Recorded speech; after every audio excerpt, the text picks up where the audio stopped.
مجبور شخص کے لیے روزی کا غیبی نظام۔ سید زراری اپنی کتاب انوار نعمانیہ میں لکھتے ہیں، ایک بادشاہ اپنی خدمت گاروں اور سپاہیوں کے ساتھ سامان سفر تیار کر کے ایک روز شکار پر گیا۔ جب وہ پہاڑ کے دامن میں دوپہر کا کھانا کھانے دسترخوان پر بیٹھا تو ایک شاہین نے اچانک آ کر اس کے سامنے سے بھنے ہوئے مرغے کو پلک جھپکتے ہی اٹھا لیا اور تیزی سے اڑتا ہوا چلا گیا۔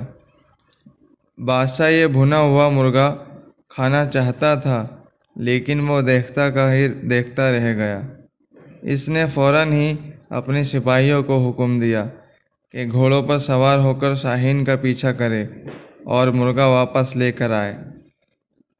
فوراً ہی لشکر روانہ ہو گیا، یہاں تک کہ شاہین کا تعاقب کرتا ہوا پہاڑ کے دامن میں جا پہنچا، اور اس کے بعد جب سپاہیوں نے دیکھا کہ شاہین پہاڑ کی دوسری جانب جا چکا ہے تو فوراً ہی یہ سپاہی گھوڑے سے اتر گئے اور پہاڑ کی بلندی پر جا پہنچے۔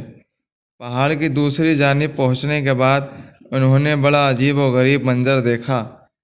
اس کے سامنے ایک شخص تھا جس کے ہاتھ اور پاؤں بندھے ہوئے تھے اور وہ زمین پر پڑا ہوا تھا۔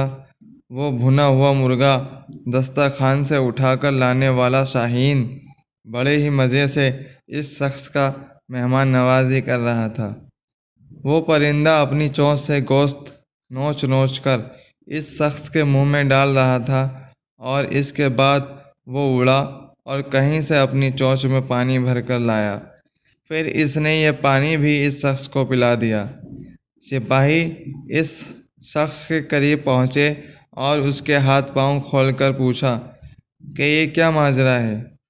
تو اس نے سپاہیوں کا شکریہ ادا کرتے ہوئے بتایا، میں ایک تاجر ہوں، تجارت کے سلسلے میں اپنا مال و اسباب لے کر جا رہا تھا کہ اس راستے میں ڈاکوؤں کا سامنا ہو گیا۔